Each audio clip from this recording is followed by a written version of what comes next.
back again, right here on First. Thank you so much for joining us in today's episode. And I was just saying to Bonnie, stuff some. It's an I eat the You're stuff so up. You're so brave. Stuff some is. The fact that you said, this is my stuff. This I was is like, wow. This is my stuff. And The confidence. I'm confident. You are so confident. About today. You know why? I'm going to take off my shoes. Go ahead, girl. Get comfortable.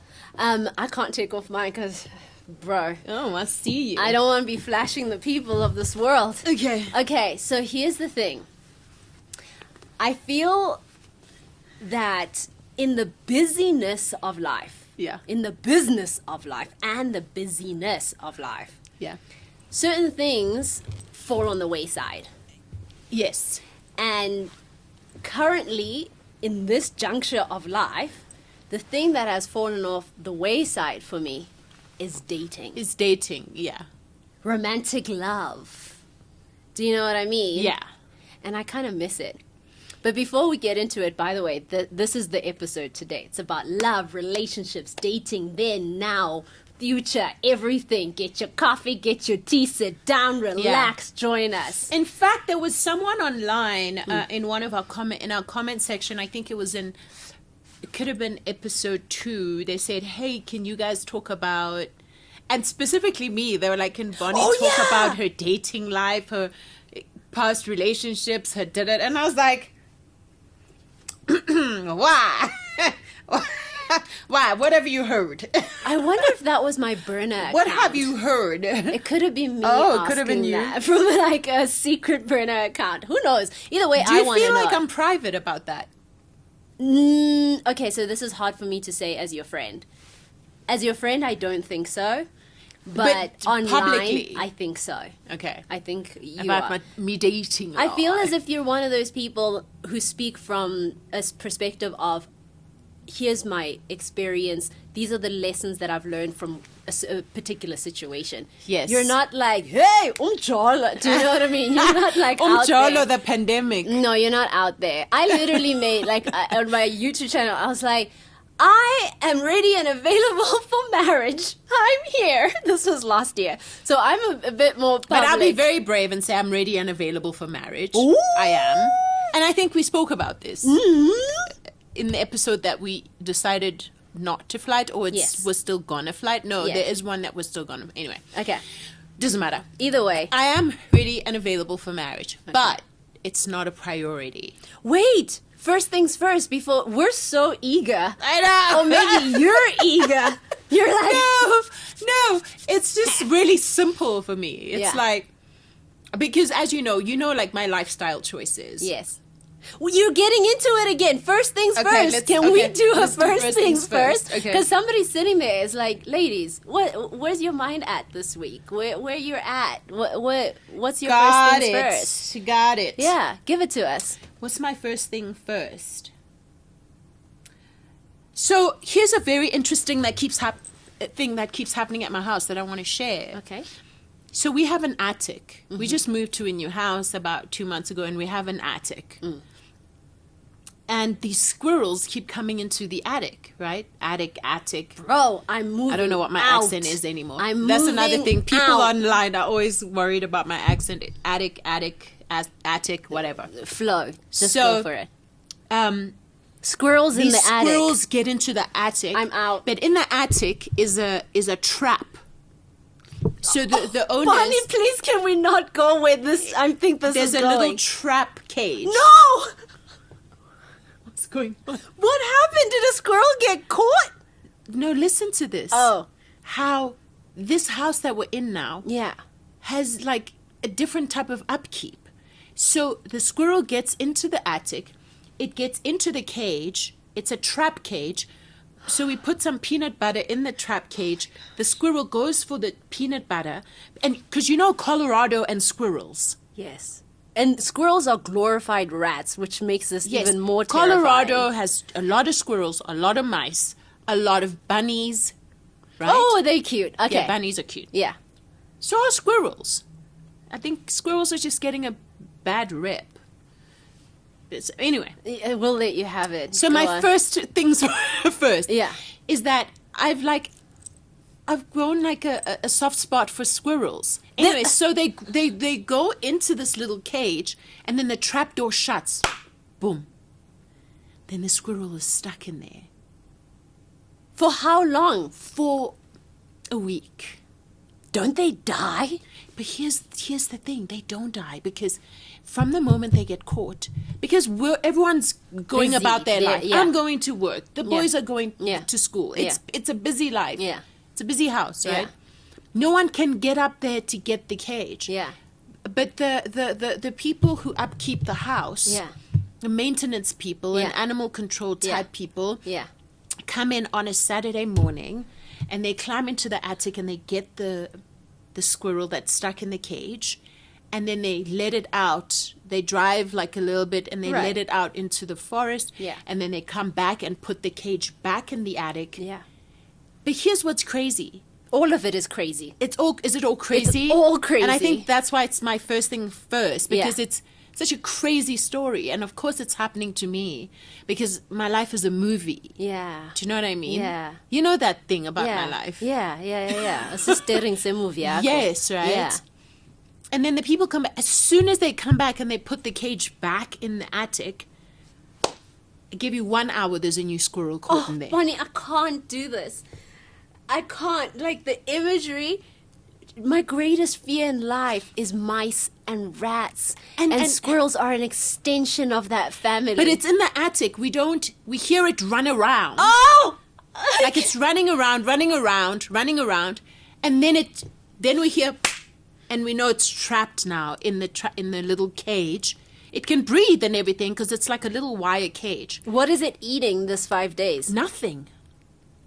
I mean, we try to get it out earlier, but we're busy here. You're too busy Do you to get understand? squirrels out of a cage, you know?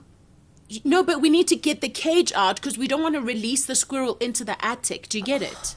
I get it, because I would But not what's be crazy found is that dead these squirrels keep there. getting caught in this cage as soon as the empty cage comes back.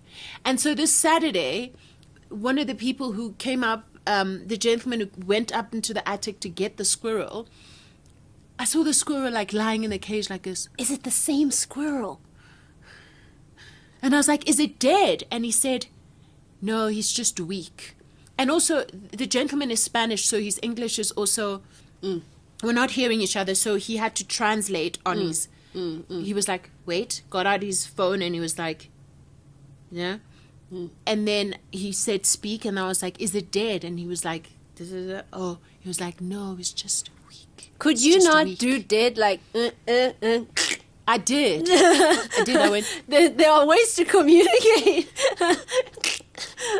Anyway, I'm just sharing that, like a bit of drama in my life, in my house, is catching squirrels in the attic. No, it's proper And they drama. keep coming back in and getting caught in the trap. You didn't answer my question. Is it the same squirrel? No. But how do we know it's not the same? How do you tell Because one squirrel apart from another? there's 1,000 squirrels. I know, but and he it could drives be the off and he first one. lets it off into a field somewhere. But also, squirrels are also clever. They're not. If you were the squirrel that got caught in the attic, you're not going to come back. Unless there was peanut butter and I know that they're going to let me out, I'm not going to die. Then I'm coming back for the peanut butter. And to lie And there then for a be- week on your own if without the your peanut friends. butter was that good, And listening to the shower pipes going and if the getting peanut butter scared was every that day. good, it's like, for example, a woman going back to the same man and he treats you bad, but How you found a way to get into our topic I'm is just hilarious. saying, we're no different to squirrels. What makes the squirrel different? I'm What if the different squirrel- from a squirrel. No, I mean, the I squirrel- twice bitten, twice shy, bro.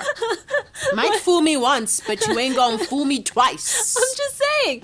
I'm giving us an hell option. no. I'm giving us an option that we need to consider that it might be the same squirrel. Nagasana, I'm not as resilient as I was in my 20s. I'm Okay. resilient in other ways. Yeah. But in Dotene Gezayo, I'm not resilient anymore. You understand? Like there was a time in my life where I was like, oh, maybe I'll try it again. Maybe you can fool me again. Maybe I'll go for that peanut butter again. No, not now. When you break up with got no someone, time. are you a person that, okay, so I feel like you're going to give me the answer. You already did, actually, because you're different now than you were in your 20s, Yes. right? The question I had was, had you been a person who goes back after a breakup to someone? Yes, I have. Yeah. I had been that person. So because I've always romanticized connection and relationships. I always thought I was going to meet my husband in high school. Oh, that would have been so That was me. I was bomb. like, I'm going to meet my husband Yeah. in high school. We're going to Yeah. date. We're going to, throughout like our teens. Yeah. And one day in our late 20s, we're going to just decide to make it official. I think that's like, if I cry about was my anything, that dream I can relate to so much. Right? It's such a beautiful dream that if I want, I don't know, to release emotions, I could even cry about that, like on cue, because it's such a cute, sweet, wholesome, beautiful thing. Yes, I just wanted to keep working it out with that same person. Oh. Figuring it out, like making mistakes and learning and getting Growing up and going. together. Even if we break up, then we get back together and then we Yeah. fix it. And then until one day we're like holding hands on the beach and with these old people. Oh, That's and what you I had you grew wanted. up together. Yeah, and we grew up together. You I know, really wanted that. And like the loss of that was like heartbreaking. it is kind of sad. Sometimes I go like down the names of high school people and go, I wonder if so and so is single. Could I make it with so and so? Because that's how delusional I am about this dream that will never happen. Right. Of wanting to be with somebody whom I knew in high school, because they knew you in a different way. You Yes, know what I and mean? Yeah. They knew the teenage version of you, the silly, they know the all quirky. the phases of you. Do you know what I mean? They know what kind of home you grew up You in. know. They know your family dynamics, all of that stuff. Oh, now you just killed the dream for me, because there's literally no one who knows that deeply. Okay, No, that's no one over. completely. No. What about Loa? Ompi, kubani lowa? Suchaze igama.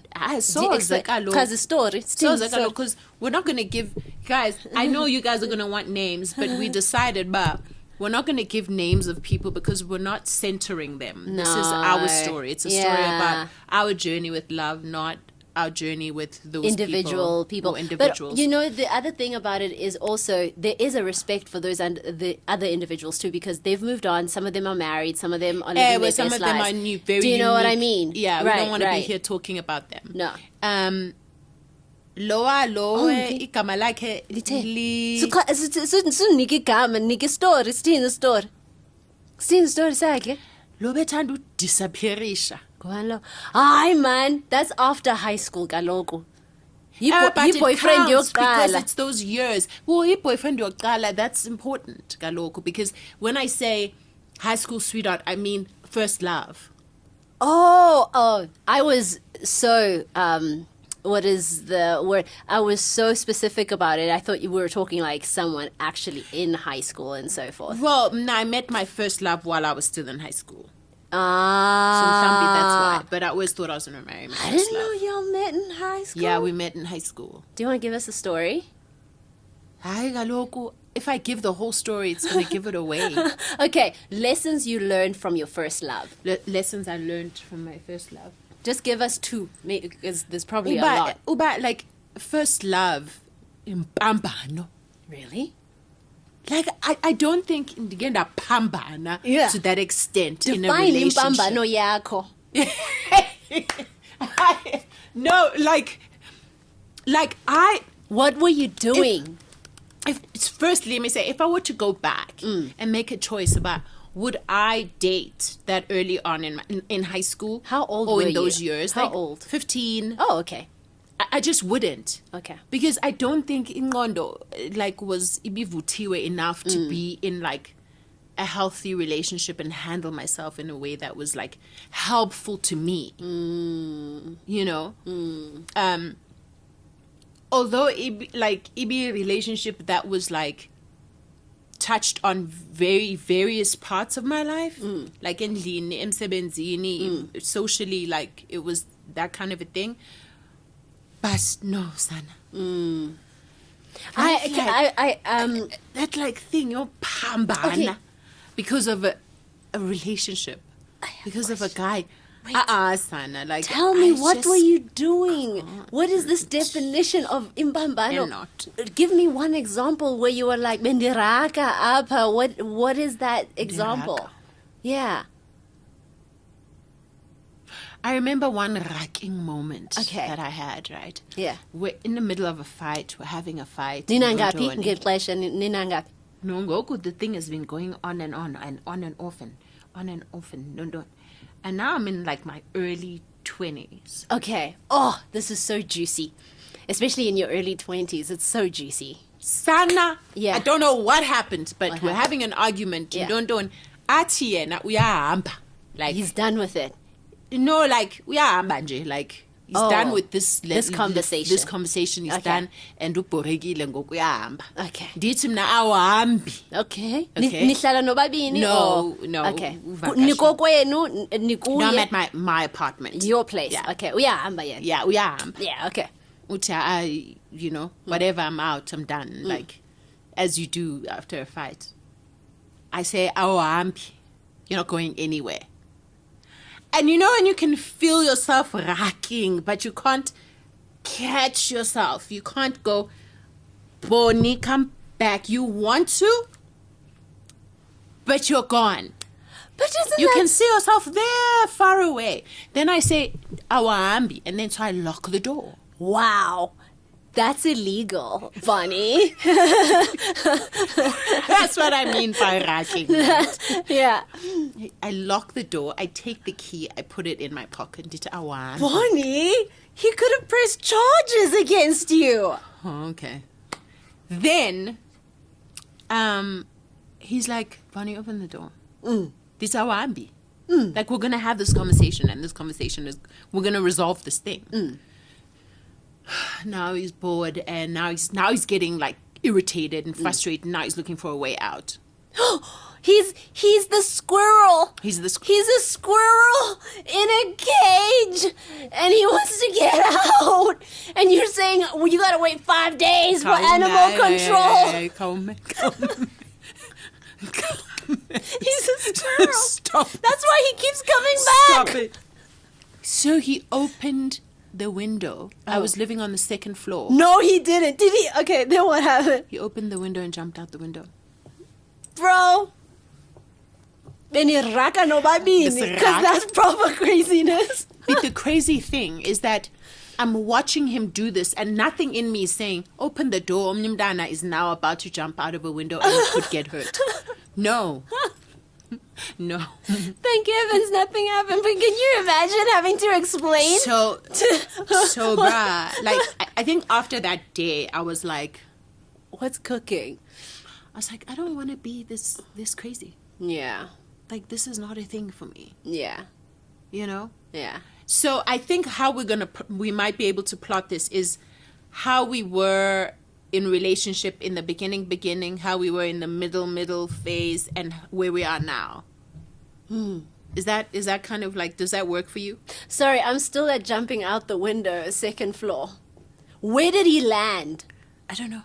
But Bonnie, you I guys- had him drawing. Ah! I had him drawing. Where are you in the apartment? I am livid. But are you sitting I'm on the angry. couch? Are you? And sit on the couch, You just said this. fuming. Oh. Because how dare you? Ugh. Yeah, gone. How dare you even jump out of the window? Timbambano, like, what kind of craziness is that? Did you check in on him? Ay, Ah! Furndon. You were finished. Did he come back the next day? Of course he can. Oh my gosh. The real crazy is that guy. guy. Bro. That connection, because it was the thing that just kept happening, no matter what level of ragging we went to. No, we were in it for the ragging, in it for imbambano sana. That's like, it's deep. It is deep. He's also very athletic. He is. Beautiful. I Okay. love it for I him. just don't get enough. Okay, I'm sorry. Just we are power. I kind of like that. Oh, you like that? I like athletic people. Sana, Not no. people who jump out of the window, but No, yeah, he is. I think he still is athletic. Wow. That's nice. I'm just saying, it takes skill to jump. He jumped out of the second thing story is- window. The thing is, I'm trying to like remember. Okay, here's a part I'm not telling you. Yes. While he was walking towards the window to jump out, did I not hold on to his leg? No! No! No! No! So he's dragging you. He's dragging Yes, you. and he's like, Bonnie, let go. And I'm like, no! Bonnie, that's scary. Mamela, after that night, I knew that like something something had to change. Yeah. And that was a turning point for me. That's Yeah. when I was like, oh, Yeah. this relationship thing Yeah. could actually take me to a mental asylum. Oh. No, I don't want to hold it like that. Yeah. I don't want to want it like that. So that things shifted that night. Yeah. Deep. Yeah. Yeah. And your So when first love? you met the next day, I'm gonna finish. We didn't it. meet the next day. I think it was just incredulous that it happened. Like, I think he was just still like astounded by everything that happened. I was astounded by my behavior. Yeah. I think we spoke like maybe 3-4 days later, and we discussed the thing about upambene, like what was Yeah. that about? And Yeah. then I was like, well, what was your thing about? Yeah. You know, that Oh, back okay. and forth and don. That's so deep. Youth is a fascinating thing. Youth and first love things. Youth is a fascinating thing. Tell me, there's a story you told me about one? the first love thing. Which But like, you were traveling the world doing this amazing thing. Oh no. I don't even want to go there, but Ay, I'll go kaloka. there. I gave you like- details. she's like, I can't. I even gave you the detail of holding onto the leg. Listen, no one was holding you at a gunpoint. You were not at a squirrel in a cage. And you have free will. You freely chose willingly. I asked the And question. I You chose answered. violence. I chose crazy. You chose crazy, and you chose to tell us the crazy, and I love it for us. Okay, fine. Is that the beauty I'll of tell. Kula? Yes, Is you can go back and tell the insane stories. it is one. It is a wild one on both your guys' parts. But also you guys are dramatic too. I've never think had the so. privilege of being with a fellow drama queen. Do you know what I think mean? that's fun. I think being with a fellow drama queen is fun. Yeah. You don't think it's fun? Well, I told you I have never had the privilege of being with a fellow drama queen. Have you always just been with like someone who's very different from you? Not different in every way, but often the one who's straight and I'm, You're the drama. This is me. Yes, depending. But I'm like, and they're like, stoic and solid. And I'm like, and then when we're fighting, I'm also like, and they're like, chill. So I've never been with someone who gives it, who gives me like, gives I'm it like you giving give it, and who takes it like, okay, no, I you have to be there in the drama with me to a certain extent. Like, Yeah. Because then when we laugh hard, and when Exactly. we love hard, and Exactly. passionate, and we go at everything Right. with the same like Vigor and Vigor. energy. And, Yes. Yeah. I do love that. Yeah. Do you think that? So this is why I've often stayed away from dating actors, Yeah. right? Because they exhaust me. Yeah, he wasn't an actor, but later I dated An actor. Yeah. So actors exhaust And me. actors are exhausting. Right. So And I could never be with an actor. I could again. never be with an Yeah, actor. I could never. I've never dated an actor. Oh, I lie. I think my first love could be considered Yes, your an first actor. love is an He is actor. an actor. He's an actor first, right? Before He the was an other actor things. for years. That's how we first knew him. Now that's how I was first introduced to him. The way I stalked this boy. One stalker. Yeah, of course. Before you guys dated. Yes.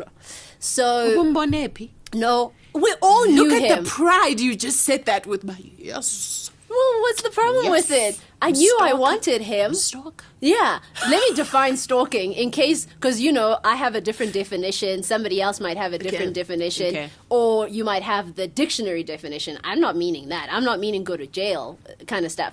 I mean, I sought him out. Okay, right? you saw ubumbonepi on TV. TV. Okay. My entire childhood mos oko simbukele TV mos. simbukele. Yeah, oko wonke umuntu embukele. So nam ndiye ndambona pha, but I'm busy with my And stuff. wamfila from first time umbona. Shem, Because bemncinci when he nam started. bendincinci. See AJ1 mna naye. Yes. Sesibancinci sobabili. Yes. So almost if you're 7, you have a crush on the 7-year-old. Yes. So it's fine.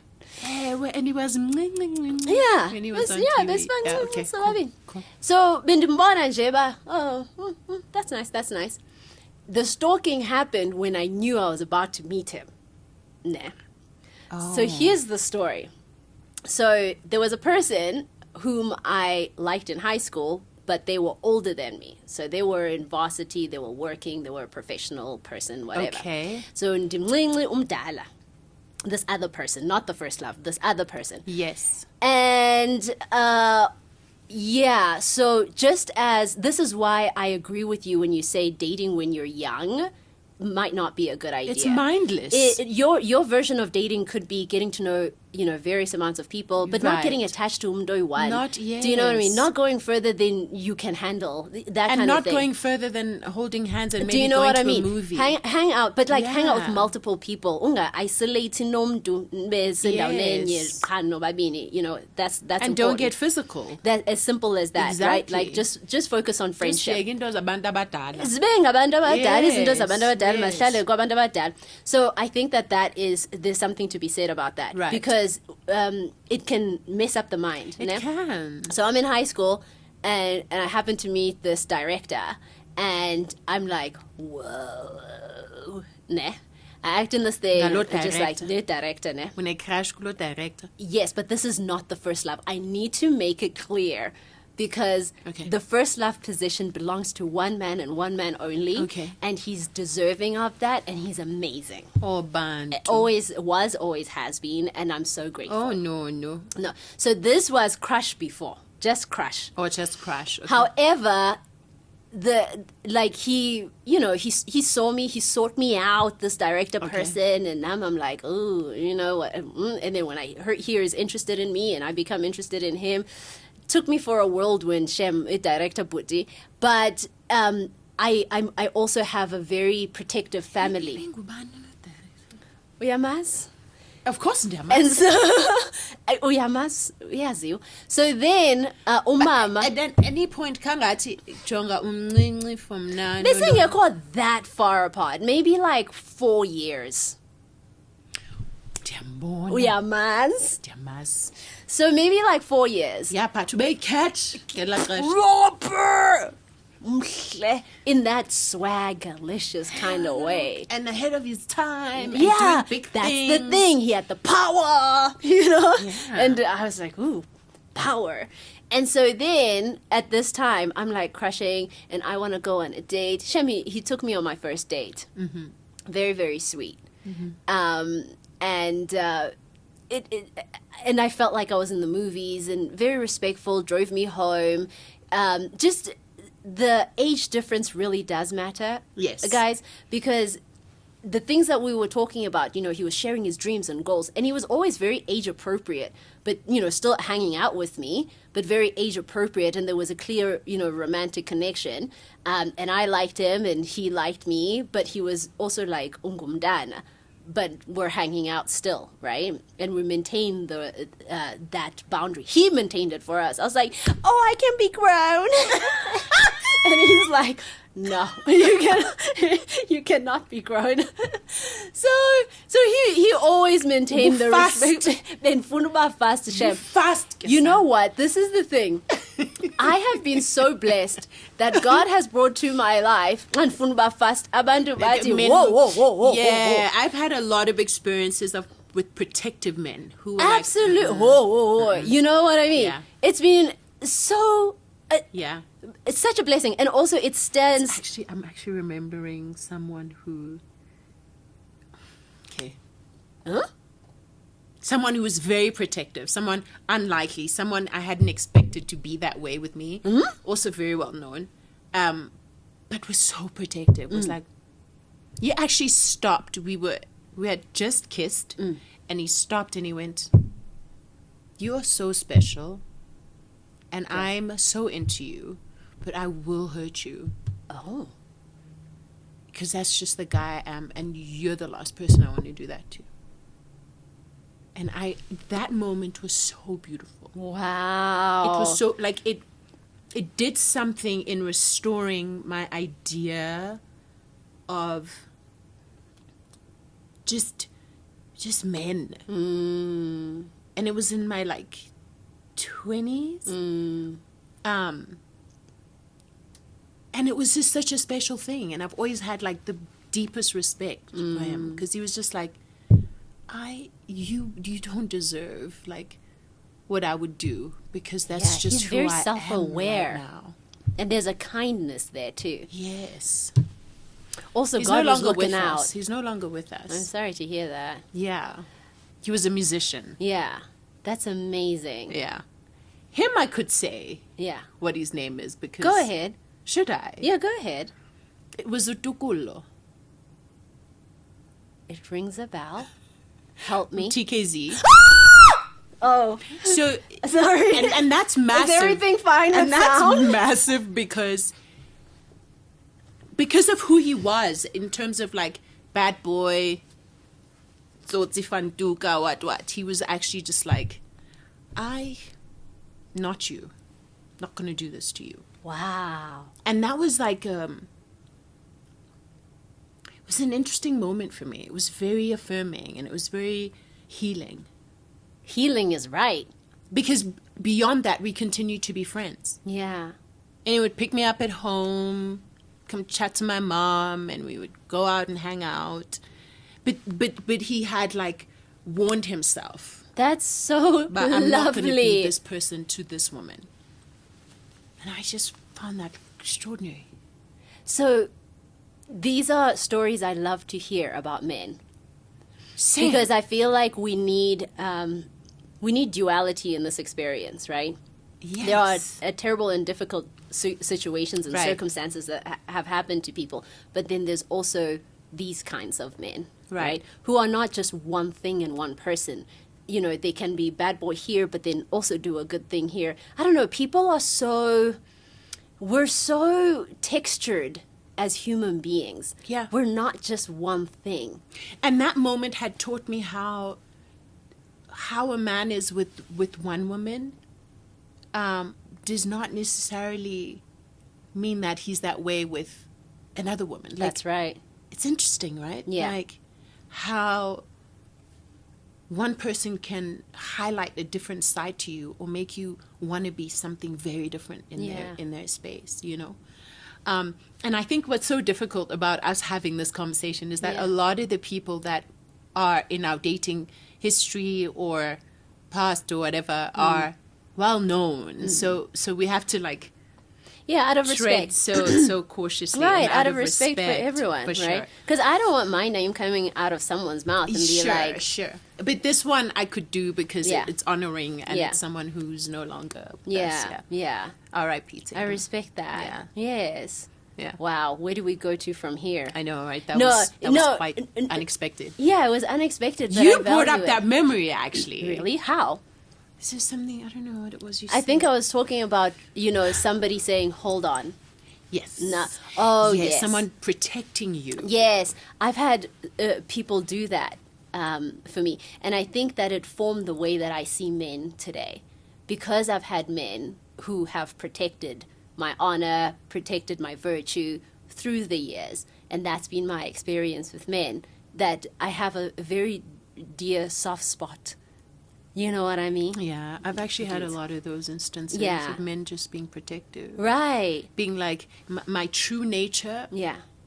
would right now completely take advantage of Mm. this situation, but no, I'm going to protect you. Wait, I've had a lot of those. can I offer something?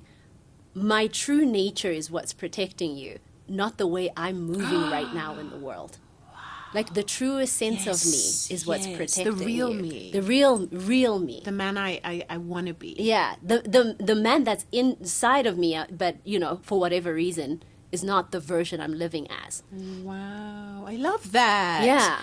That is far more accurate. Yeah, Yes. It feels like Yes. that. Okay, so I still Yeah. need a crazy Okay, story. Don't okay, think you're okay, going to get cool. away without giving me a crazy story. That crush person Because I need to story jump out is... the window. I need to jump out the window story. Okay. Because I know there is one. Okay, let's see. I think it was more in my 30s. I'm trying to find one. I will get one that is like proper. Because the one where I was caught, the one that you were referring to isn't really, the one. But the level of craziness, although it feels sweet to me. Somebody told me that you only have 3 great loves if you even get that far Really? in life, right? Okay. And then I was like trying to count. Have I passed all 3? Like, how many are there right now? And I feel like I've had 2. You've had 2. Okay. So there's room for one more. for one more. Okay. There's room for one more. And the second one is where I experienced, I think, the crazy. Because the first one, my first love, there was an element where I felt like I was crazy because I wanted things to work so much. However, there was more sweetness than anything, right? Because he just wouldn't engage in my crazy. So I wasn't able to go to the max with it. Oh, okay. But He didn't love drama. No, he'll shut you down, bruh.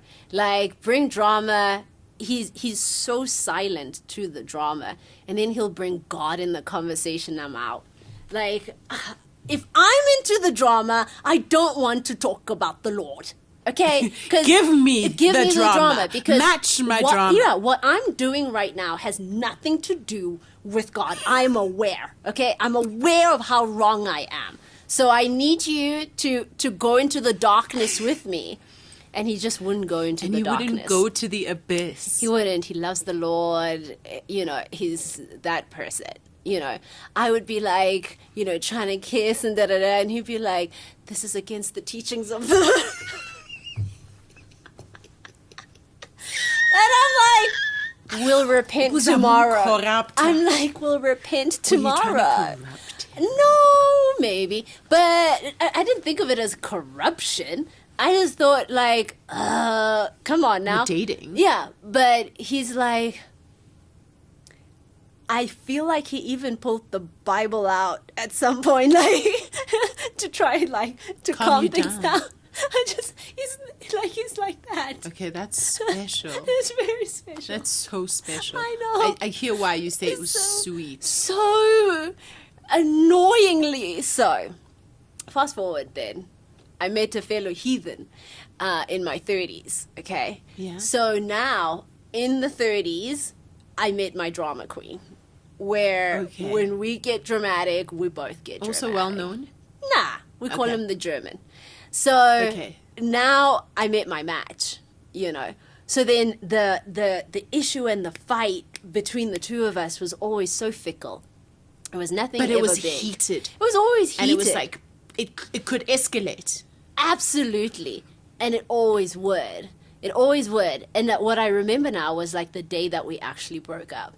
But there was like such a weird connection about it where I would know what he's thinking even, and he would know exactly what I'm thinking, and we could tell each other's thoughts to one another. Like, it was at that level of like insanity, the closeness and all of that between the two of us, right? And we broke up. And when we broke up, I remember all I could do, I went home and I just showered, crying. And cried. You had your ugly cry in the shower. Your Yes. shower cry. This, to this day, has been the one and only man I have ever cried for. Oh, really? Ever. Ever, ever, ever. In this sense. I have never, so because there's a different level of cry from disappointment to heartbreak. And that's what I mean, right? Like your heart was broken? Yeah, I cry easily. And when somebody breaks up with you, you're like, oh, when you're breaking up with somebody, it's like, oh, you know what I mean? When circumstances change, you could shed a tear. Or when you're disappointed about something on the phone, like, why did you do this? You can cry and shed a tear. But this is different. my heart was broken. I felt a loss internally. Like, I was like, oh my gosh, will I wake up tomorrow again? Like, it was really deep. It was proper heartbreak. So when I was young, my brother and I, we watched, I think you were actually hosting that TV show. Which one? Don't ask me names, Bunny. What was happening in the TV show? It was like a magazine show, and it was you and another woman. And she was lighter skin and had kind of big hair. True Life. That's it. I had a crazy hairstyle that came over my eyes like that. My gosh. So then, this is what happened. My brother and I were watching an episode. My mom was watching too. And y'all interviewed a man who happened to be in a wheelchair because of heartbreak.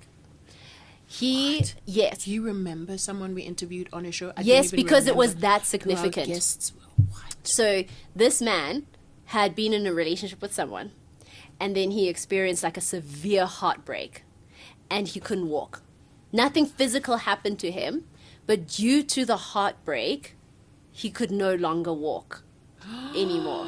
Right? What? So my brother, I'm so ashamed, but sorry, Small, we laughed. I know what that sounds like.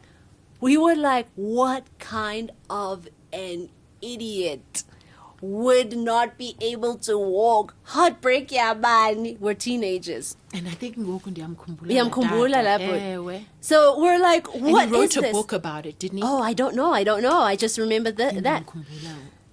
My brother, we thought it was ridiculous. It was the silliest thing we've ever heard. Oh my gosh, he's lying. He's just like, there's no way. Heartbreak, again, we're these little teens. And we're thinking things this way, right? Fast forward. Some 20 years later, I'm the one who is crying so deeply. It's remember, possible that you can't walk after that. I remember this man. I remembered that man while I was in the shower. Were you like, will I be able to walk? Yes. Will I be able to eat again? Will I be able to breathe again? Will I be able to function? Will I be able to walk? Will I be able to be? Will I be able to survive this moment? I did not think I would be able to survive that moment at all. And then that man's face came to me, and I was like, oh, he wasn't lying. It's that real. Heartbreak is devastating. It is painful. Devastating. It's painful. And it's hard to survive. Yeah. It's because you have to survive it. You do. It's traumatic.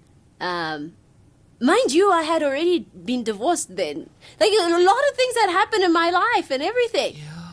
But I had never experienced a heartbreak until that bloody German. Yeah. Yeah. Okay, so now let's talk about the women we are now. And Yes. do you think you've learned how to choose a mate? No. Okay, so what do you think you still need to understand about choosing a mate? Haven't thought about it. Okay. Like, it's one of those things that I've shelved. Okay. Also because that time with this person, what I need to also say is that before this person met me, I was walking dead. Like, I was walking, but I was dead. Right? So they woke you up. They woke something But up in you. that doctor, any doctors in the room? Defibrillator. Yeah, the doctors Yeah. they need to tell us. They went, ka-ching, and I went, go. And I said, hello, everybody. Like, I woke up, right? And they woke me up. Right. Ne? So there was a lot. How But it's you true. acted out that waking Because that's what it felt like. That's what it felt. Give me a role. You heard her. She said I can act. That's what it felt like. It really felt like that. So then there was an intertwining, because it was connected to the fact that this person had, was so significant. And then also, they spoke life into me. Ne? So if there's one thing that's important to me, and it's probably also it comes back from the way that I was raised, right? I was raised in a household that spoke life into me. So to me, this was a definition of love. So words of affirmation are a love language for you. It's the definition of love. Wow. When you say it, and I can feel that you mean it, and you don't change, and you help build me as a person, and you will not expect anything less than the greatest version of me and how I show up in the world. And I can be naughty and weird and da-da-da and all the things, and you enjoy it and it's fun. But, you remind me when I step out in the world, of who you see me to be. And when it's accurate to who I know myself to be, I eat it. And so that's what was also happening there. Umntu ahlale nje athi hlala phansi, let me tell you about you. Ga. And it's not just words, the actions that they're doing, things that they're putting together. It's like, it's because you deserve this. It was just great. They invested in me, in words, deed, in every way, right? And I was able to awake. And I do notice that I am who I am today because that experience happened too. It is also significant. Wow. It is That's like really interesting. they were sent to me in my life, that person, and Interesting. yeah. So hence why the heartbreak was that much more devastating. Right. It wasn't a loss of the relationship, if we can even call it that. It was the loss of the friendship that we had. It was just knowing that I wouldn't chill with my friend again, and that was really hard because I value friendship, and the loss of that friendship was very, very difficult. And so then the crazy part then might be that I went back and was like, can we still be friends? Because the next day I was in yoga the next morning. Yeah, I was in yoga the next morning and I was just crying. Thank goodness it was hot yoga, so everything, we're all sweating. But my tears were right there with the sweat. Wow. And I left hot yoga, not even taking a shower, went straight to his place. And then he opened the door and he was like, I thought I'd never see you again, and he holds me. And I was like, you wanted to see me again? He's like, of course, I want to see you again. I want you in my life for the rest of my life, And so then I remember he was making scrambled eggs and he's holding me as I cry and he's making scrambled eggs. And then I went to him, I was like, I'm so heartbroken that you have to help me heal. And then he said, okay.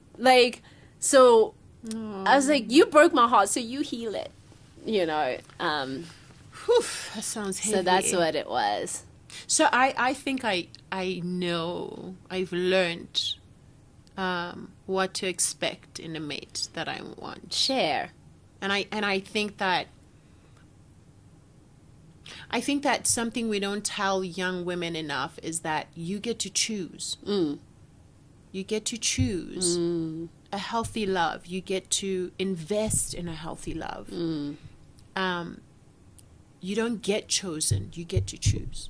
But the idea of proposal makes you think that you become chosen. So you must wait to be picked out of the line. The idea as the of one. pursuit. Maybe. So tell me then, you are choosing. What is it that you are choosing? I think... it's a lot. Yeah. It's a lot to go through. Yeah. But I think one thing I think is important that I didn't know when I was younger is that a man must work to win me over. He must put in the work to win me over. Because, for one, if you're a man and you're interested in me and you are in pursuit of me, I will give you 10 out of 10, first of all, just already. Why? Because you're smart. You're smart to come after me. Well done. Well done. Good job. Because you're smart. You want a good life. And you recognize that, for a good life, I need to be with that one. That one. She's the one for me. So already I'm well giving done, you, I'm Goldie. well done. Good You're job. smart. Yeah. Right? Yeah. It doesn't mean you'll succeed. Yeah. But for the fact that you recognized, Yeah. I'm like, I'm impressed. Brownie that points. impresses me. Yeah. Right? Yeah. And then, what I understand about women and how women love, especially women who truly love, especially women who want to build healthy love and healthy relationships, they will outgive you. Doesn't matter how generous or like you are as a man, she will outgive you because we are built that way. We're built to nurture, to incubate, to multiply. We overextend. That is our nature. So when I meet you and you're not willing to work and put in the work of pursuing me, you're not deserving of what's going to unfold once I'm in the relationship with you, because I go the extra mile because I don't know how to do anything else. Yeah. So up front, your investment needs to be massive, and I need to see it. Do you know what I mean? Like for because sometimes, so here's another thing I've learned, third thing. Just because you're punching above your weight, like if a man is coming after me and I can see that they're punching above their weight, they're not in my league, I'll be kind and I'll be nice, because again, 10 out of 10 for even recognizing that you need someone like me in your life. But it's not cute. A man punching out of his league is not cute. It's good. It's good for him. It's good for him that he's ambitious. A lot of women do go for this man, but I don't want to potential. reward him. I don't reward potential. I don't reward. He's out of his league. Let me just be. Because if you cannot go into a relationship pitying a man. Also, if you pity a man, leave him alone.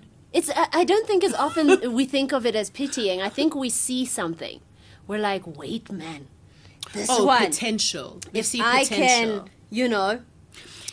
put him in the shower, scrub anyana. Do you know what I mean? Do you think proverbially, this is what I mean. Do you think it's also rooting for the underdog? With your life. But that's what I've learned now. Is Rooting for the underdog with your life. In any other area of your life, but not in relationships. You know why? Because a relationship becomes your life in some way or some other way. Because as a woman... Forever. This is the thing. Sometimes forever.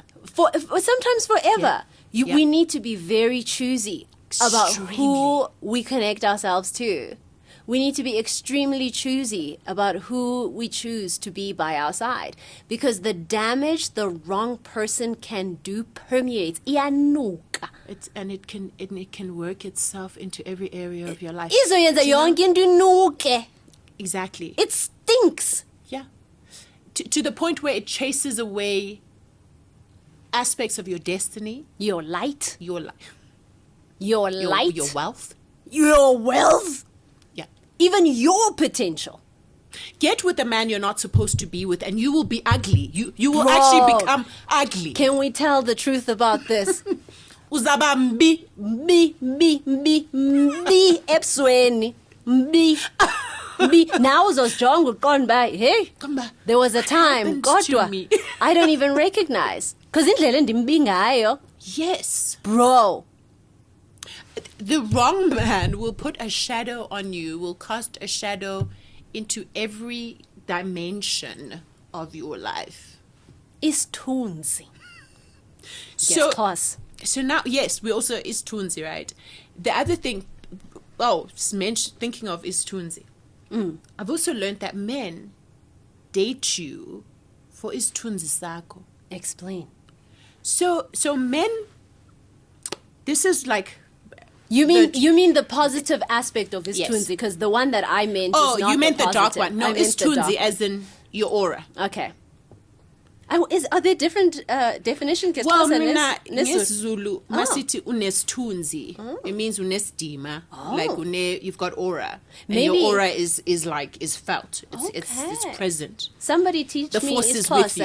It means low key the force is with you. If you're a Star Wars, fan, it means the force is with you. Okay, right? I just want to confirm that Abandu, if we take this class, please educate me in the comments and tell me what are the definitions of isithunzi ngeXhosa. Yes, and also if you're a Zulu speaker, do the same.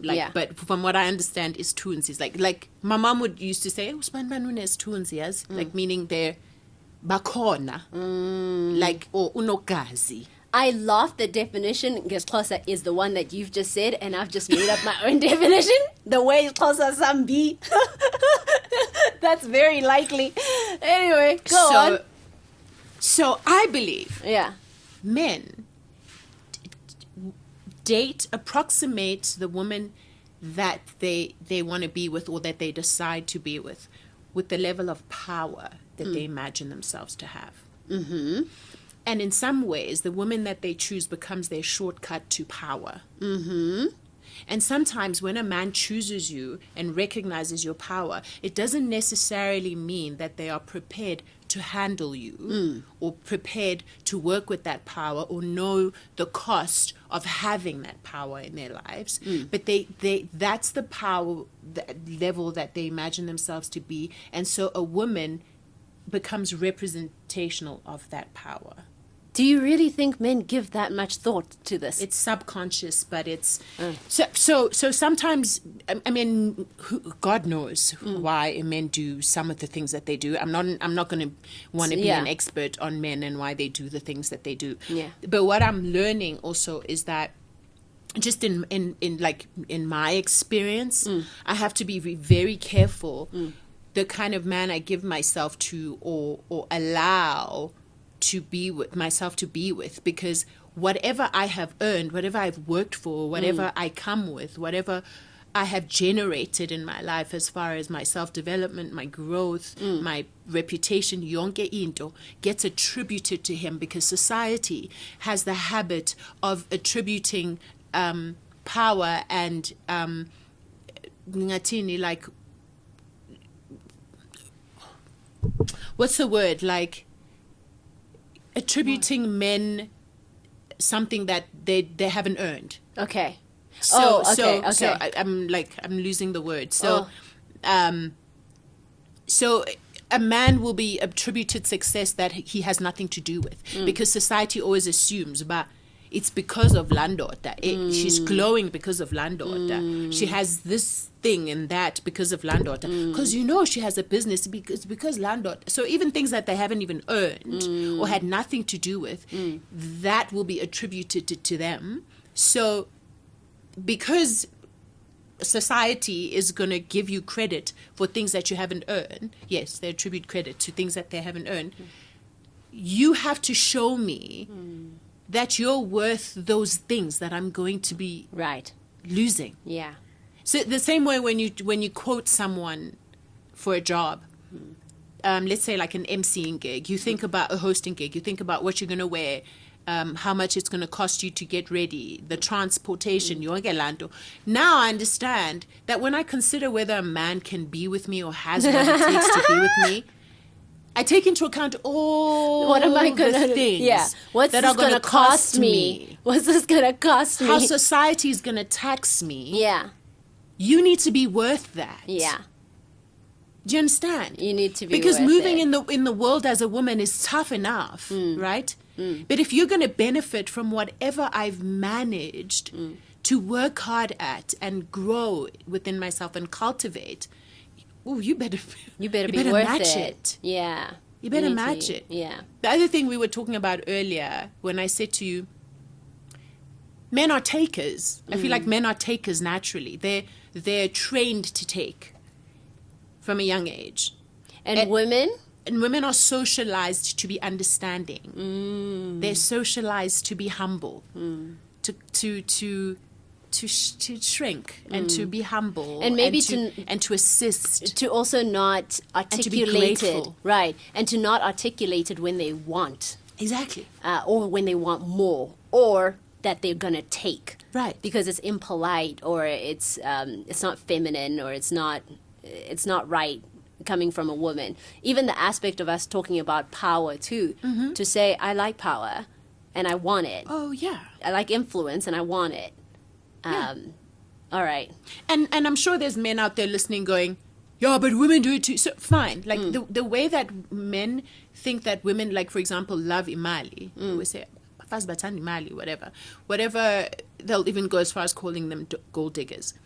Men do the Why? same. Why is it? Why Men do do I the gotta be same a to gold women. digger? Why is it gotta be a gold digger? Ndiyayithanda nami imali. Nam daytime. But because it's a means to an end. But men do the same thing to women when it comes to power.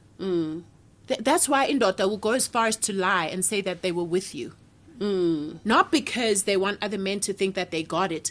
They want other men to think that they are at a level of that Where they type can of be with power, you. where they can be with a woman like you. Are there experiences in your life where you, if you could? Oh, I already asked you about this. You said you don't play around with regret. It's just that what you said to me now, I was like, I wonder if there's individuals we can erase. If we had a big eraser. Let me think. You know what I mean? So that it's like, yeah, it never happened. I've done it psychologically. I've also done it psychologically. It happened, but I'm just like, I just placed an eraser. There is a person I've thought. When Erase. you didn't Like it never happened. Yeah. Yeah. No. Yeah. Not doing it. Yeah. Because they just yeah. Anyway, so back to this story, right? Of like understanding, but okay, men are socialized to be takers and hunters, and women are socialized to be grateful, to accept, to acquiesce, to Don't you? submit, right? Even my mom knows this word. She knows the word She now. says that it came up at work one day. She said, "Kanene uboni, ute," to acquiesce, and followed by description. It's like, wow. That's beautiful. I love that. So, to that point, like in Dota, from the first day they meet you, they start to demand. Oh, ndabona nini again? Tena nini? So you're already just starting to, because men, there's some energy and something that they derive from your life. We spoke about it earlier, from being around you, from talking to you, from energy. Bafuna energy yakho, bafuna presence yakho, bafuna uthetha nawe, and then you realize, they just socialized to come in and take, right? And so that's why I'm like, now I've understood that from the minute I meet you, I'm not going to allow you to just come in and take until I'm spent, right? And then you explained it by saying that it's actually a psychological thing, like a scientific thing. Also, about life force. Right. It's the... Please explain it again. Okay, there's two things. One, this description or the way that you've described it about the take from the man perspective. So I'm in a Sandler course. It's this notable sales course that I'm doing through my work, right? Okay. In sales techs, in aerospace. And so within this particular course, and within sales in general, how you've described men is how I am being trained as a person, right? Willingly and happily. So it is going for the ask, first of all. It's important. Go for no. So those who you explained, they may not be at the league of your person, but they're going to go for the ask because they're going for no.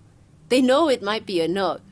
But there's also an aspect where because wants... inayo lanto of akakho kuleague. Oh, but they will hit on anyone, bruh. Goal. And some succeed. Atabe shocked now. He's like, how did that happen? Shocked, bruh. Hey, man. This is the energy. How did I end up here? This is the energy I take to work when I make my sales calls, right? Because you must go for no. And you must go for big fishes so you can get the big win. That's the energy, right? And then this thing... God forbid you can't handle the big win, though, and you're going to fumble the big win. And I'm sure it's less likely in sales than it is because you have the backup of and the strength company of a company and the business. right? You being backed up by but something. in real life, going for chances are most of the time you don't have what it takes to maintain. Even in business, you can go for the big win, for the big no. You can go for the big wigs. You can go for the big ask, right? Without having anything to back it up. Because when they say yes, then you go back and you scramble and you figure out how to fulfill the yes. You don't always ask for the thing you want because you can handle the thing you want. You ask for it because you want it. You want it. And then if they surprise you and say yes, then you go figure it out.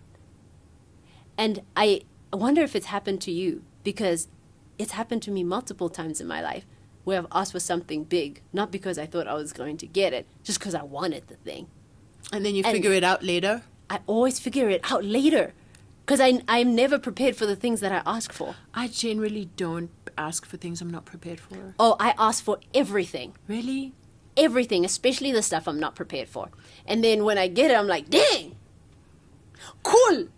And then I work overnight to figure it, and then I meet it, and I match it, and we're all good, right? Yeah. Yeah. So I'm thinking it from a man's perspective. Now, are they asking for the thing? And maybe you think, she's probably going to say no. But if she happens to say yes, then I got to figure something out, man. And then, like, show up for it. It's very rare, though, that they manage to show up for it. Because I think that most of the time their eyes have a bigger appetite than their hands can hold. What the imagery. So on that note now, you've also said that about the taking aspect. Can I see you? The ask. The other thing that I've been trained in is to never leave a meeting without having the next one scheduled in the diary, journal. Everyone's calendar must have men are salesmen then. Okay. Is that what it is? Men are salesmen. They're like natural salesmen if what you're saying is what it is then about men. Then they must be natural salesmen because they're following the system. But like clockwork. There's also this side of it then. That means there is a reality where they're just addicted to the chase. And are neglecting to understand that there's a human to be encountered beyond the chase. And there's a relationship to be nurtured, in a relationship that requires certain skills, certain abilities, certain practices that you put in place. Well, they practice it in the relationship. Dude, you're talking about them like they've nailed this. No, no, I'm saying they've nailed. No, they've nailed the sales. They've nailed the sequence. Yeah, well, the sequence, but not the customer relations. But that's what I mean. They haven't nailed the customer relations. That they can pull it off. So the only reason I'm pointing this out is not to like drag on men. Of course. Yeah. It's not to bash them. Yeah. It's to understand, for us women to be aware. Yeah. That just because a man thinks he can bite off more than he can chew, or he was brave enough to shoot his shot, does not make him eligible. But now, for you to decide that it doesn't make him eligible, there needs to be a place in your life where you have a standard, and you just choose to not. I have a standard, and I have systems. So now that's what it takes for the woman. You need to have a standard. You need to know what your standard is, right? That's what I'm saying. And you need to be a person who doesn't compromise on that standard, right? So, can I make a quick example? So there's a show, Love is Blind, right? Yes. And actually, I want to see the Denver one. Have you seen the Denver one? Let's not Apparently, even it's talk. insane. No, it's ridiculous. It's an embarrassment to be In what fair. way? In every way. I don't want to say that I'm from Denver ever. In fact, we're not even in Colorado. We're shooting this on Mars. That's where this podcast is from. And have you seen it? Which play? The Love is Blind on Netflix. Oh, on Netflix. The Denver one. Yeah. He doesn't even watch Love is Blind. Look at him. He's got stars in his eyes. You don't even know this reality TV show. The first season of Love is Blind, right? It set the tone, and I thought, oh my gosh, this is so genuine. Especially that one Cameron couple. and Lauren. That's who they are. Cameron and Lauren. Cameron, yes. I think I love you. Karen, yeah. I love you. One of the greatest moments of television, you know. And they're still together, so beautiful. Their entire journey was a moment in television. But now the thing is, they're boring, right, for the screen. They're beautiful to look at, but they're boring. They do not bring the drama. They're not hectic. There's no toxic. fight. You see what I mean? So this is not reality TV now. It's boring. Why are we going to watch people be happy? What kind of nonsense is that? That's Yeah, not reality that's TV. The people we've become. It's not reality TV. So I thought I was going to get Cameron and Lauren again, who made my heart pitter-patter, right? No. What we started getting is a producer's understanding that, no, man, yeah, Cameron and Lauren, it's nice to have maybe one in a season, but we got to get a bunch of people with incomplete ideas about who they are. Are you We gotta saying get a that bunch the of producers people- started to go for pairings that were I'm saying that the producers specifically chose started to choose to cast people who would have a dramatic storyline and also levels of things that they need to go to therapy for that they clearly have not. Oof. Do you know what I mean? So that they can work it out and be re-traumatized on screen and have it be some level of a public humiliation. That's what I'm saying. Think so? I really strongly believe that that's the case. Wow. Otherwise, why are we having what we are having? Why are we? And also because there's because always with every season it seems to be Bruh. becoming even more and more toxic. every and crazier. single season where you question, is this about love still? Is this still about love? Or is this entertainment? It's entertainment.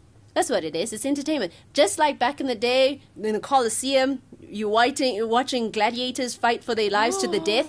That's what Love is Blind or reality. But reality TV is watching people fight to the death. No, I'm not disagreeing. I'm just like, ooh, the picture you just painted was like. But is it not? And we as human beings, we Vicious, eat it vile. up. Why are the Kardashians so successful? No, you tell me, okay, because bazi role models are. Oh, Ndiabatana, sham, Ndiabatana. Nah, But the nah, other I said, aspect but of that's it. what's wrong with the world. When I watch, No, that's no, my no, girl, no, my no, no. girl. It's not what's wrong with the world. No, but I'm saying that part of the success of the show. But you have to admit, but after Kardashians, something kind of went in the matrix. I think Wrong. let me explain two things. Let me say two things because we have to own two things can exist in one space, right? So going back to, I'll come back to Keeping Up with the Kardashians, but going back to Love is Blind, for example, right? So Love is Blind producers, I think that's the stance I take on that. They're creating entertainment just like gladiators, right? Entertainment from But the now love they're perspective. doing it by any means necessary. Just like in Gladiators, any means necessary. The views gotta go up. 9 seasons or however many seasons they have, the views gotta go up. You gotta keep going. You know, there's Love is Blind France, there's Love is Blind Brazil, there's Love is Blind, everywhere. You gotta keep people watching. And we, as human beings, have, who are the viewers, we also have a responsibility because the darker the thing, the dirtier the thing, the more we're ridiculous, also the to pettier. blame. It's like watching a car We're crash. also to blame. We're sitting and watching the car Yeah. crash, right? And so, but then there's also the responsibility of the contestants, right? There's just like a mental hygiene that sometimes doesn't come into play. Not everyone. There are some characters where I'm like, Shem, you're not going to get And much a screen time. spiritual hygiene. Right. You're not going to Yeah. get much screen time because you've got a good head on your shoulders. You're not going to get screen time. I don't know how you managed to get your way into here, but we're not going to see much of you. There's the responsibility for them too, even though you're not controlling the edit.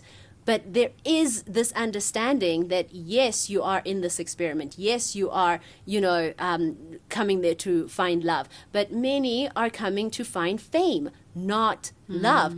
They are there for their Instagram 15-minute moment to be able to get as many brand deals as you possibly can within those 6 months, a year that you might find popularity.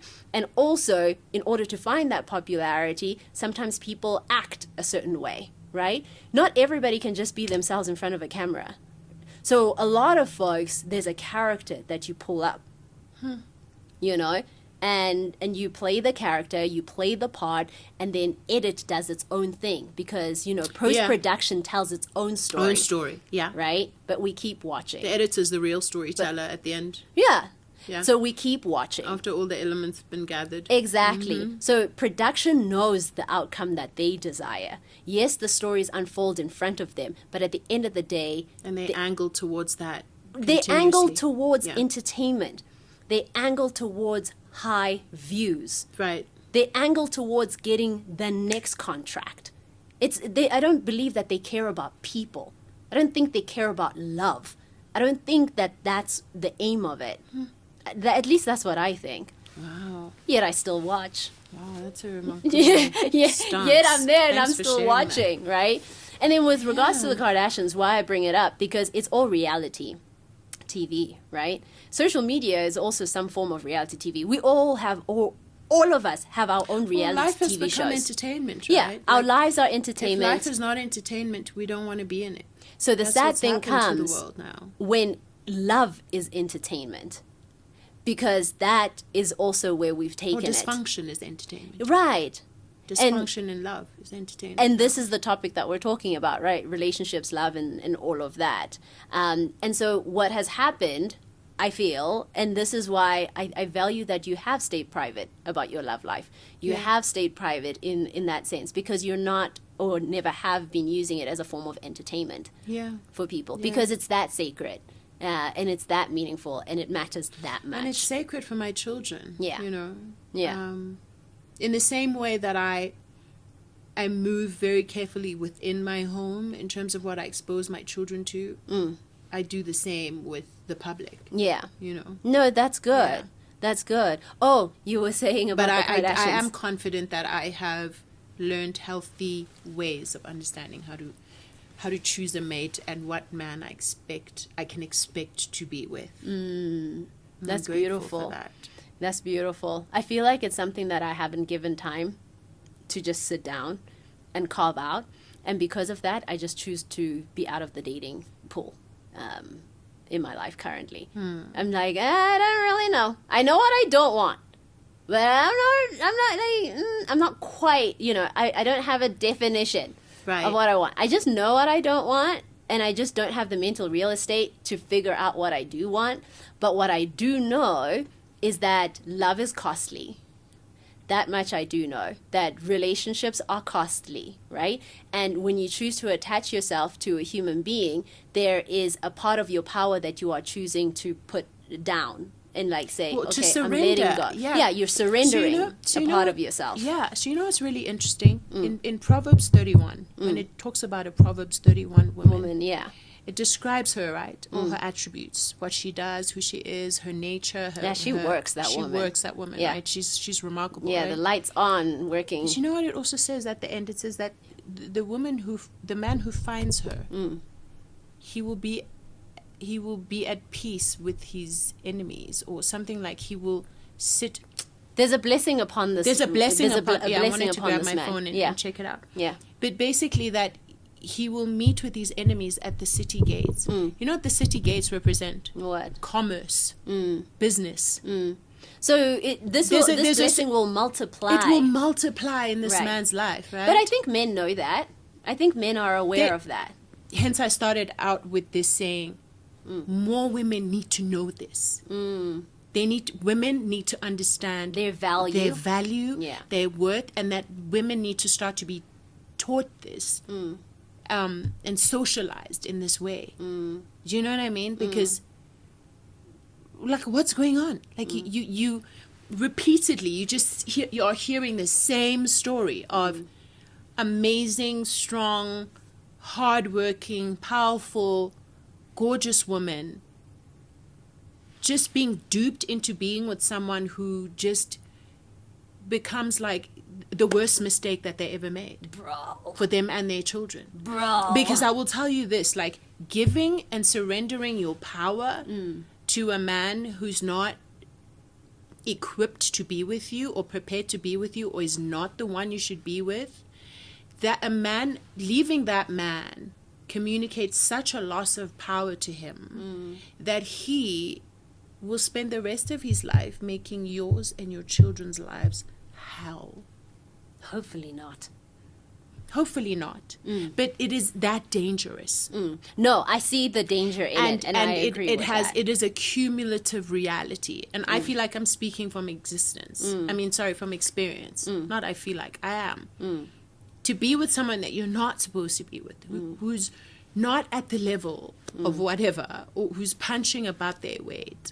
When you finally realize that and take away a power that they felt that they were entitled to, they blame you for all their loss of power, and they can make your life a living hell. They can try. You know, They can try. they can try, for sure. Thanks for correcting all of that. They can try. So it is so important, the mate that you choose. Do you know what I mean? Beyond just how much fun do I have with him? How much It's- money does he have? You got to How be sober. You've got to be. It's a Sober. sober choice. Someone said that it's probably the most important decision you will ever make. The Yeah. person who you choose to marry is the most important decision Yeah. you will ever make in your life, for your mental health, for your financial health, for your physical health, for your everything, And for your children, if you end up having psychological- children with them. Right, and for the children, all of these things: mental health, psychological health, financial health, every way, shape or form. Spiritual. We do not realize. We do not realize the gravity. Maybe you do. I am realizing that. I never now. used to. Yeah, You know, Yeah. it took some hard lessons. Yeah. yeah. And I realize it now, and that's why I'm choosing to not be partnered and booed up. Yeah. I'm not choosing Until- it. Like, I'm not going out of my way to make it happen. It Yeah. will come to me when it's meant to come with me. I mean, come to me. We differ so much in that. But it's not something I prioritize Yeah, or or I pursue. or I look gotcha. for. You know what I mean? I'm really loving where I'm at right now. But just before we go, Yes. one last thing we need to talk about, What? because this became a heated discussion between us. When you said you love being catcalled, and I was like, Oh. I hate. There's so many things that Being we needed to catcalled. touch on. There'll be an episode about the Kardashians because I want to offer my theses, okay?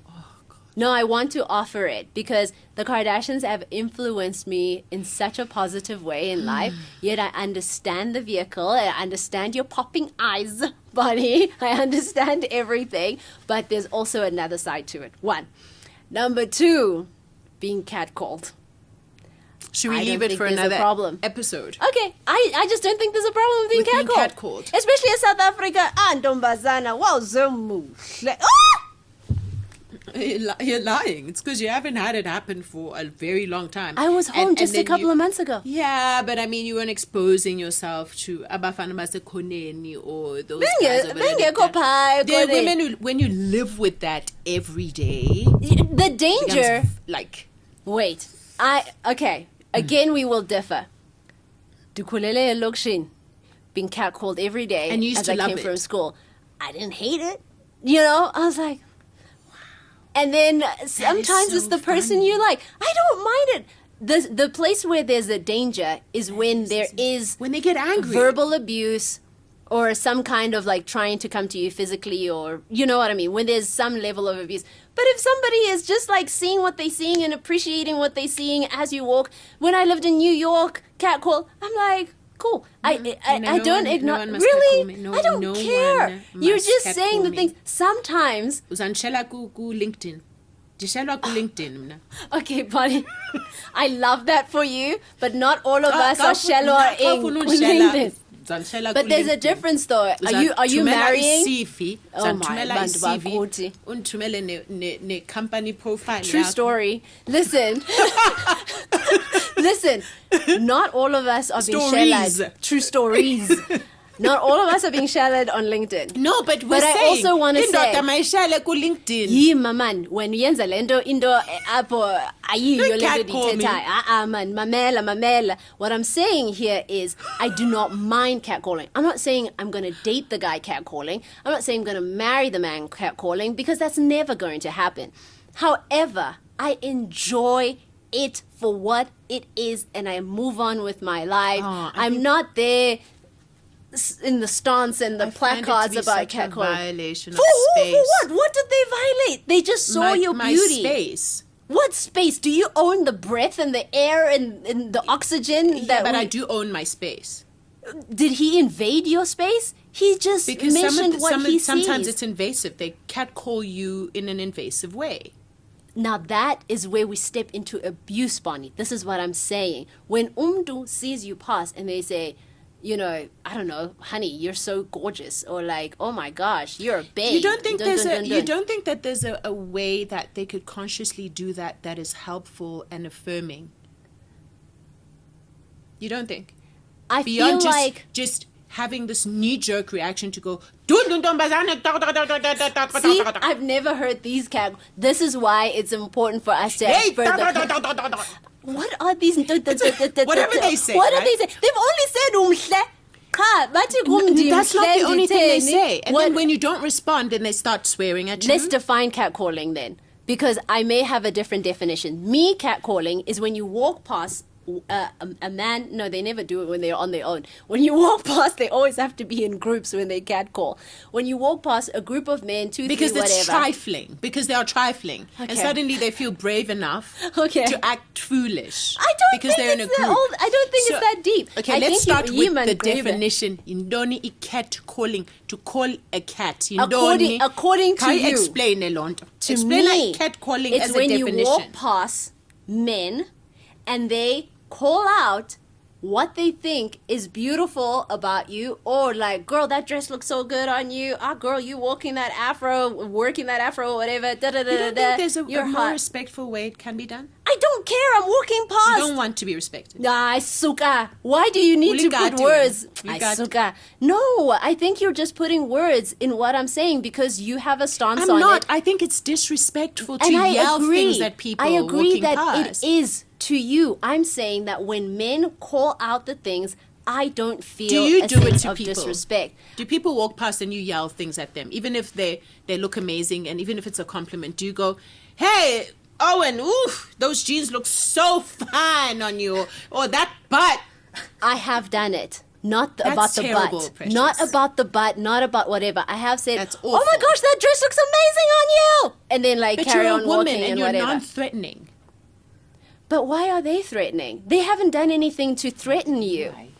No, but they haven't done anything to threaten you. I think you're misunderstanding what I'm saying because I've said if it is abusive, if you are being insulted, no, I don't like that. If it's like a sexually blah blah and innuendos and things like that, I'm not into that. But if somebody said like "Ntombazana unhle," enkosi. Precious, because you I keep don't live walking. in that reality. That's what you're saying. saying. You're romanticizing But- it because you don't live in that reality. But I've lived I in know this reality, Bonnie. many- You don't like live more in than that 15 reality. years ago. You don't live in that. But I also was living in New York and that was happening, and that's less time. It hardly happens in America because people have been things have been dealt with. The catcalling in America is highly offensive. Okay, so for And me it's been part of like discourse around abusive women, making women uncomfortable, being threatening towards women. It's not dealt with lightly here. Okay, that's good to Catcalling. hear and that's good to know. Then we're not talking about the same thing. Then whatever I'm calling is not catcalling. It's not catcalling. I'm saying I do not see a problem with men calling out if they find you attractive and you happen to be walking. I do not see it harmful. I don't see it as a problem. I don't see it as a violation. I don't see it as threatening in any way, shape, or form. Circumstances also do matter. If I'm in a dark alley and someone's like, "Girl, I want you," I'm like, that's scary. That's a scary situation. But that's not what I'm talking about. I'm talking about daylight. I'm talking about somebody complimenting your hair, the fact that you're attractive, and you keep walking. Okay, then that's not catcalling. So don't call it that. Well, I didn't know that that's not catcalling. catcalling. Because that's what I believed it. When you said catcalling, I thought, ukshelwa, ngabantu, you know, as you're walking past and they're standing by the street corner. Like, I even also remember there's- umalume also there's wam. the other thing of like, anywhere you are going as a woman, Yeah. uzele pause or shelwa? Okanye, are you there for other things? Like, Oh, for example, Bonnie, like, I think can women my time overdo not this. be respected? But why do you think this woman has come to this building? Why is she signing into this building? What floor is she going to? What is she going to do there? Has she come here so that it can bring me pleasure? Is she existing in the space for my pleasure to be able to just umkhwaza and thethe izinto No. and I feel like women find fault with absolutely anything and everything. You're a woman. Everywhere you go, men are gonna find you attractive. Deal with it. Then they what must a deal with shame. it. Then they must deal with it and be respectful. We spoke about the fact that I'm And not not saying. yell absurdities at me. Well, they're not yelling absurdities. They're That's saying, just, that's what catcalling is. Is that absurd? But that's not what they do, Precious. Okay, what do Because they do? men who do find you beautiful don't do it like that. They have done it. No, Are you men- trying to dissuade me from experiences that I'm having? In my experience, Thank you. in my experience, men who do that Yeah. are men who know that it will make me uncomfortable, and so they do it Okay. with the knowledge that that power to almost like to weaponize my sexuality against me is a power that they have in their hands. And so they're not mindful of the fact that it might make me uncomfortable. They don't care about that. In fact, they enjoy that. Because there are men who have come up to me and said, "Excuse me, I'm so sorry to bother you. I just wanted you to know you are absolutely beautiful." Or, I love your hair. I love that you wear it like that. Thank you. Or, "Excuse me, miss." Amazing. Yeah. So there is a special, like a respectful way in which it can be done. But there is an instance where you are exerting a power in the atmosphere and in my environment that you know that I'm defenseless against, and I hate that. Okay. I respect how you've explained it. Yet, I also see the way that I've experienced it. And what I like about conversations that we have and need to have as women in general is to understand that all of us as women, we can't speak for all of us. We can always speak for our individual experiences. Right. Even with circumstances, like just as you had said earlier, that a man can have an experience with one woman, right? And have a completely different experience with another woman. The same man can have be two different men with two different women, right? Not Do all you men. remember this? Not all men. I know, just like not all women. I'm saying that you have said earlier that a man can have two different experiences with two different women. I just did want to say check that. it. So But now, I also let me finish what I'm saying okay. about it. All right. So what I'm saying about it, in that same light, one man can have two different experiences with two different women, be completely different types of men with these two different women. So it is for our experiences as women with one thing. So for example, what I'm defining as catcalling is according to the experiences that I have had that are non-threatening, that are non-painful, that did not feel invasive to me, that did not feel like an abuse of their power or anything. It was never weighted. It never had anything to do with anything. More than anything, I would remember a lot of them and be like, damn, that's a nice I kind of like that, and keep on moving with my life, right? So I feel like sometimes as women, we do a blanket of like, this is the definition of this thing, and we women believe this way about this thing. I get that, but we women also are so individual and so different and have had many different experiences with men doing this thing that did not feel the same way. Okay, I understand that. Yeah. But then then also don't accuse women who hate being catcalled of having a problem with just little things. Gotcha.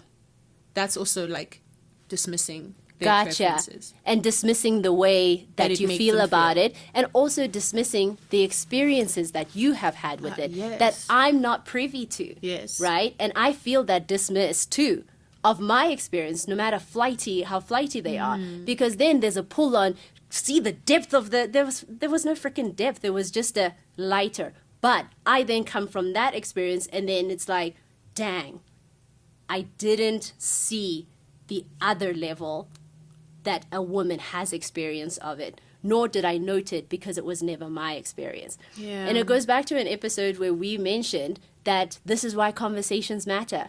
We don't have the same voice. We don't have the same experiences. We could be the same race, same gender, same country, same age even, and have two completely different lives. Yeah. I've just come across a myriad of stories of South African women who it started out with a catcall and it ended up with them being beaten, them being raped, and with them experiencing unwanted touches, advances, and they were powerless against it. And I think that South Africa has, I find that triggering because I'm a woman who grew up in South Africa, and I'm a woman who spent her formative years in South Africa, Right. and I think that there's a lot of trauma around that for a lot of South African women. There's a lot.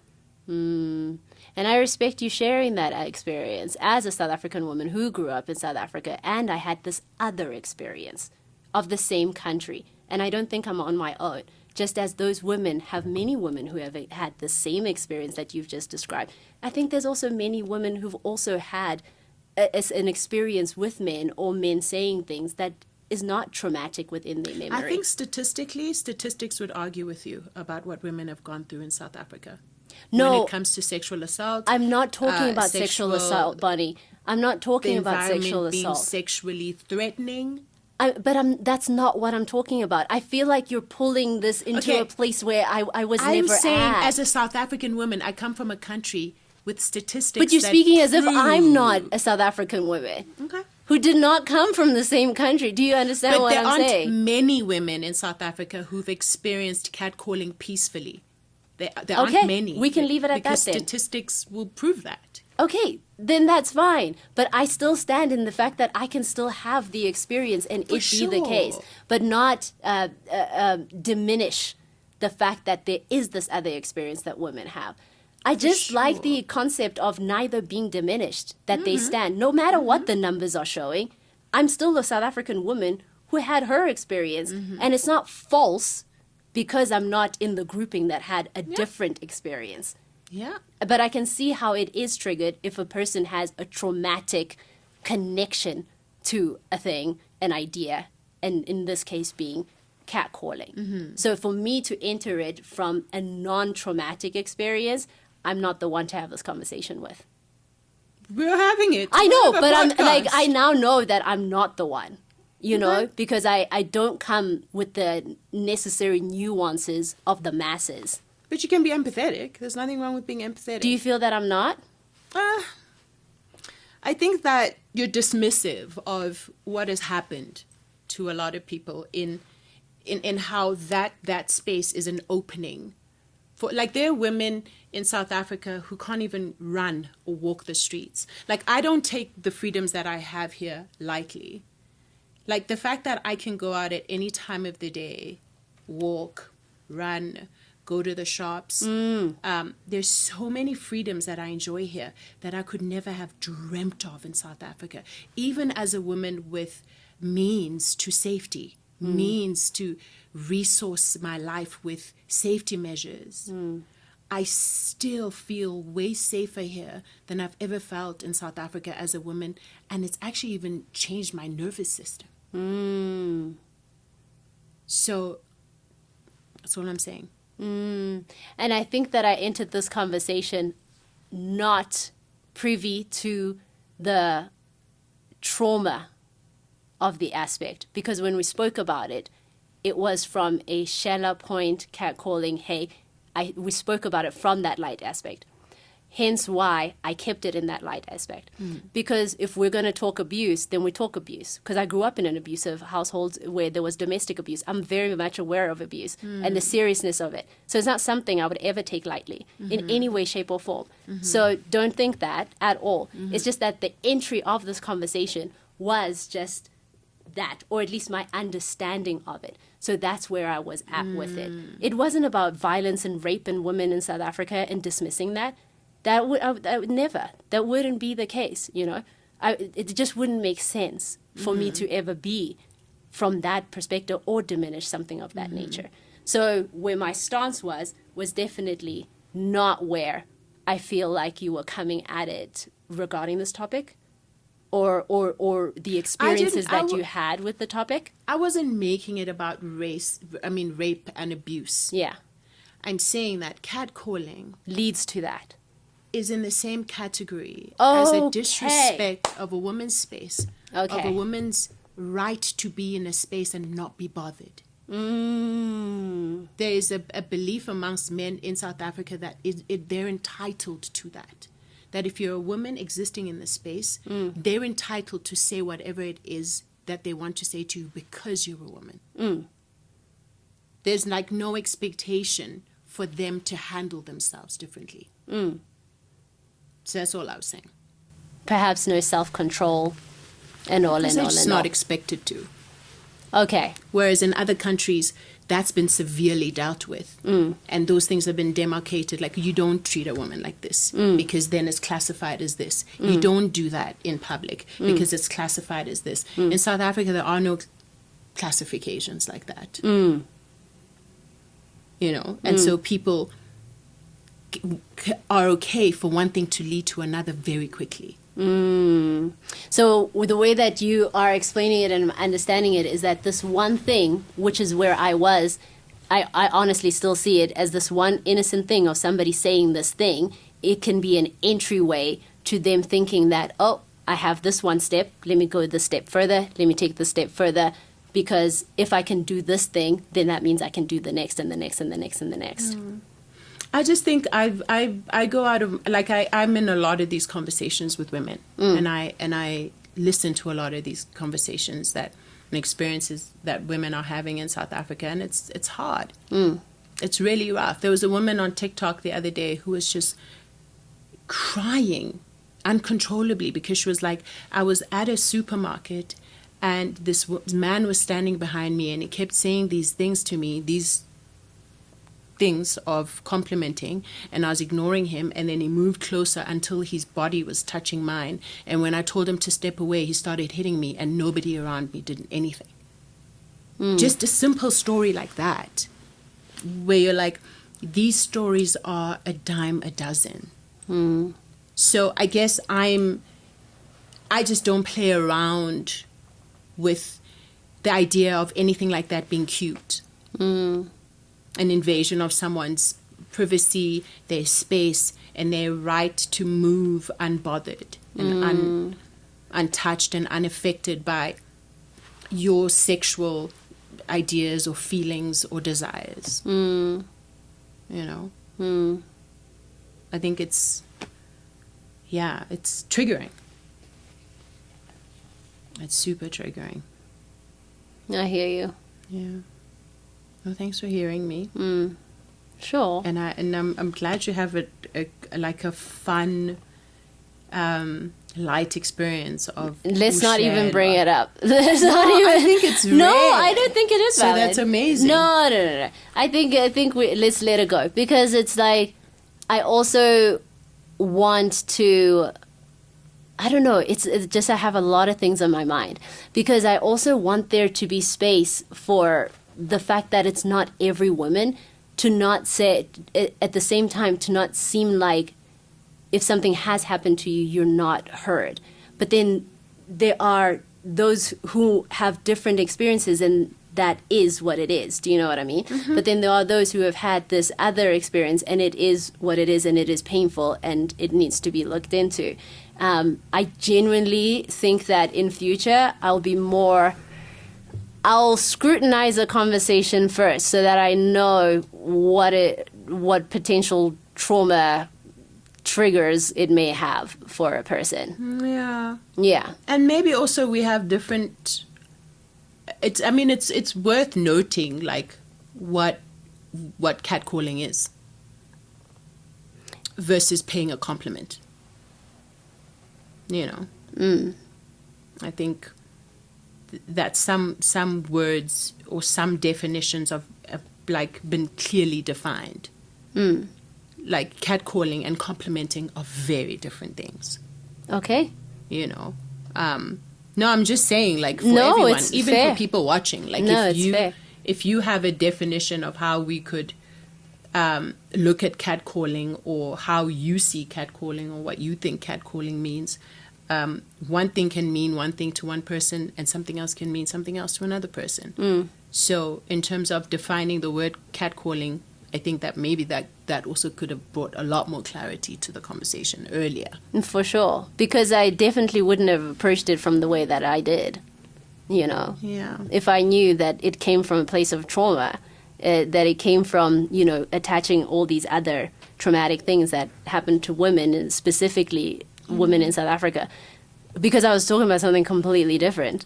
Yeah. to that. Yeah. But I'm sorry that I didn't see that from the beginning, that that's what you meant by it. Yeah. Yeah. And I'm sure there's women out there who've had your experience of it, and please feel free to share with us. Nah, girls, don't. I'm telling you now, because the comments are going to be like, this happened to me, why are you taking it lightly? So don't. Just stay quiet. No, there's no room on the internet for a person to not be a part of the trauma. Like, to not, do you know what I mean? Like, so no one must come in and be like, oh, catcalling, in the way that I was experiencing it. Don't do it, because it's not going to go down well for you. There's a place to be quiet, because those who have pain associated with an experience, they need to speak up about it and then be heard, right? If you don't have a pain with an experience, it's important to just keep quiet and then listen to the one who does have pain with the experience, because there's something there, there's a wound that is healing and needs to be healed. And then you, who doesn't have a wounded experience, need to find a way of supporting that experience. It's not your story. That's why I'm saying don't, because it's not your story. It's not your conversation. Your place is support. Your place is learning. Your place is education. Your place is, do you know what I mean? It's not to tell your story. Your story, this is not your story. Do you think it's always like that with hard things, or there are other things that are easier to hold in terms of I've had a different experience with this, and this person has had a different. Some things allow for that. Some topics. Yeah, I think some topics do allow, because some topics are, when we talk about sexual violence against women, excuse me, that's a weighted topic. It's more than weighted. It's visceral, right? And it's not just a story of women in South Africa. It's a story of women worldwide. So that's what I'm saying. Like, if you're coming from my perspective, let's all just be nice and quiet and sit in the corner and then listen and then get educated and then see how we can support. That's our role. It's not a role of like, well, it's always fine. It's just not the place. Like you know, like me in this episode, like, no, it's just, do you know what I mean? It's just not the room. It's just not the room. It's not the place. It's not the time. Yeah. There will be a time when you're with another woman who's experienced like, oh, it was so funny, you said, because then you know it's not going to trigger anyone. You know, it's not going to trigger anyone. It's just the funness that you guys enjoyed. You don't go Gandhi, you're coming into, you were never ready. You're not ready. I was never ready, so don't do it. Okay? And this is very I'm also realizing another reason why this is very triggering for me. It's one of the reasons why I left South Africa. It's a massive reason why I left South Africa. Really? Yeah. I didn't know that. Yeah. Is how I never felt safe as a woman. How I stopped running. I stopped taking walks. So you stopped living, essentially, right? Yeah. In the way that you like to live. Yeah.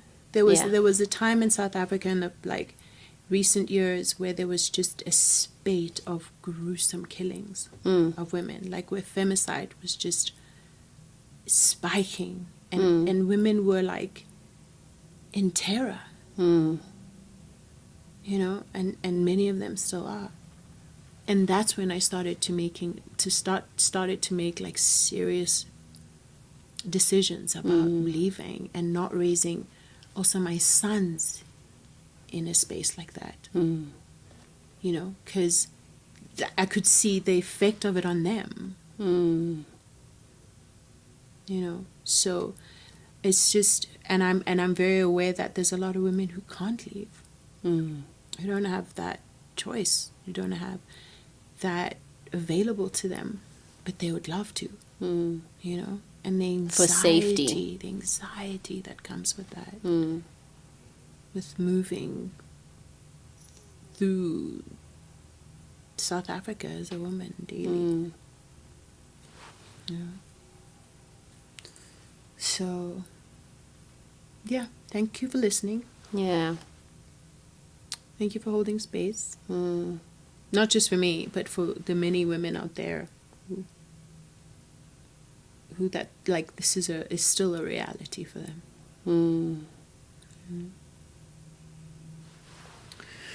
Yeah. Well, on that light note, on that happy note, we should probably say goodbye. Somebody in the comments said there's never a dull moment with you. I mean, what? There's nothing to say. Yeah. I think you should say something and we close it out. I have said a lot. Said a lot. But, you know, I think what I want to say to anyone who watches our podcast, who's a woman who is living with, like, the visceral reality of this daily, like, don't ever feel like it's something that you can't talk about just because people aren't making space to talk about it, or that it's something no one wants to hear. Like, I think that some of the ways of coping with it is continuously talking about it. I think when it becomes something you can no longer talk about, that's another layer of oppression that it comes with. And so I think that it's might feel like it's too much to delve into it all the time, but I think it's healthy to create spaces for yourself to be able to talk about it and talk about the heaviness of it. It does help. Yeah. But thank you so much for joining us.